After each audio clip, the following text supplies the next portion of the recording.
Mag-iisang dekada na simula nang sumali ang mga FIBA Oceania teams dito sa atin sa FIBA Asia. Ngunit hanggang ngayon nga, meron pa rin mga nagsasabi ng mga Pinoy fans, even former pro players, na dapat ay wala sila rito sa tournament natin. Kasi iba ang genes nila, masyado silang malakas, hindi sila belong dito at kung ano-ano pa. Na magigets mo rin naman, may pinanguhugutan naman kahit papaano. Madalas kasi sinasabi yan pag pinapahalik muli tayo sa lupa ng Australia. Asahan mo nang mabibring up na naman yung argument na yan. Since 2017 ba naman kasi sa lahat ng nakalaban natin sa FIBA, Australia ang pinakadumurog sa Pilipinas with plus 29 points na margin. Halos isang buwan na average sa tambak nila sa atin. Never pa nga tayo nakadikit sa kanila kahit isang game. Closest na natin, 16 point na loss lang. Yun na yun. Kaya naman kung ano-anong way na talaga ang ginagawa ng mga Pinoy fans para matanggap yung mga talo natin. At isa na nga ron, ang sabihin na hindi naman talaga dapat dito yung Australia. Well, buong FIBA Asia naman, naramdam din talaga yung pagiging superior ng Boomers. Number 6 sa world yan eh. Kaya kahit team B nga, team C lang ipadala nila, mga bata pa plus ilang veterana lang, kaya nilang dumurog. Malaking halimbawa nga rin itong FIBA Asia Cup. Crazy na 18-0 ang record ng Australia simula sumali sila. Tatlong tournaments yun, 2017, 2022 at 2025. Never pa silang nakatikim ng talo ron at hakot lagi ang gintong medalya. Overall din, sa total na 57 games ng Australia dito sa FIBA Asia, 53 wins ang nakakuha nila ron. 53-4 to be exact. Actually, yung isang talo pa nga nila default lang nung di sila naglaro sa Iran gawa ng problema ron before. Ano man, meron pa rin over 90% ng win rate ng Australia since sumali nga sila sa FIBA Asia. Dominante talaga. At muli, wala pa yan sa kalahati ng real power nila sa big stage. Kaya with that, napapareklamo talaga ang maraming Pinoy fans after ng games natin sa kanila. Kung saan dinudurog nga tayo, tas sa FIBA Asia Cup din, sobrang hirap na rin sa atin makakuha ng medalya. Dati nakaka-silver pa, 2013 at 2015. Pero after nga nun, nga na. Sa mga real na Asian teams, silver at bronze na nga lang ang mga bagong pinag-aagawa nilang medalya. Pahirapan pa yan. Pero yan yung bad side, Nakutimbangin naman natin yung good side. Pinaka-benepisyo talaga natin dito, yung pag-angat ng level of competition sa buo nga siya. Simula nung huling pinag-usapan natin ito, more and more pa ng mga Asian teams ang nakakadikit. Hindi lang sa New Zealand, kundi pati sa Australia. Parang time na nga lang din ang hinihintay kung kailan magigising ma-alert tong Australia na wag na magpadala ng Team B na squad. Dahil sa last two Asia Cup tournaments, sa gold medal match nun, 2022 kontra Lebanon, nanalo lang ang Boomers doon by 2 points. Grabe, again, gold medal ang nakataya ron. Ganda ng laban na yun. Then ito naman, last year lang, 2025 FIBA Asia Cup, ang China naman, sa gold medal match pa rin, 1 point lang ang nag-separate sa dalawa. Hanap din ang game na yun, nakala ko nga makakasundot na yung China 90-89 yan para sa Boomers. Kahit talo pa rin, kita na yung effect ng higher competition sa region natin. Unti-unti na talagang nakaka-adapt ang mga Asian teams na even Australia ay kaya na nilang sabayan or talunin. Kung tayo, patuloy na dinudurog ng Australia at nagre-reklamo na hindi dapat sila rito, not necessarily ganun din ang case sa ibang countries. Lebanon at China, looking forward na matalo ang Boomers next time with 1 possession na loss lang nila sa medal.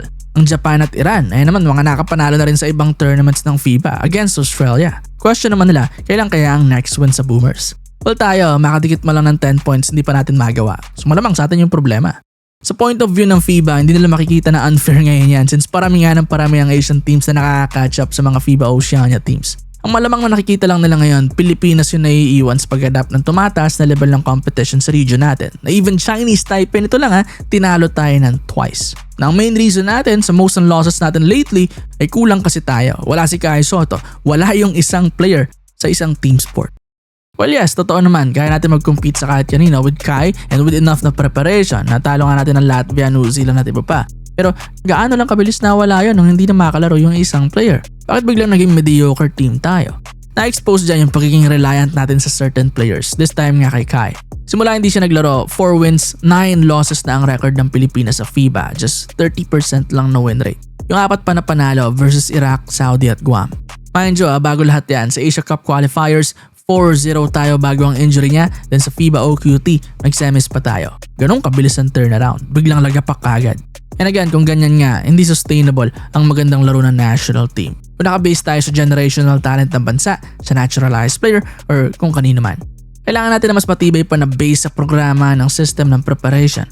For reference lang yung China nung last Asia Cup, walang naturalized all locals hanggang head coach, wala pa sila Jochi, Yang Hansen at iba pa. Pero tinambakan niya ang New Zealand sa semifinals by 14 points, then sa finals, muli 1 point loss lang versus Australia.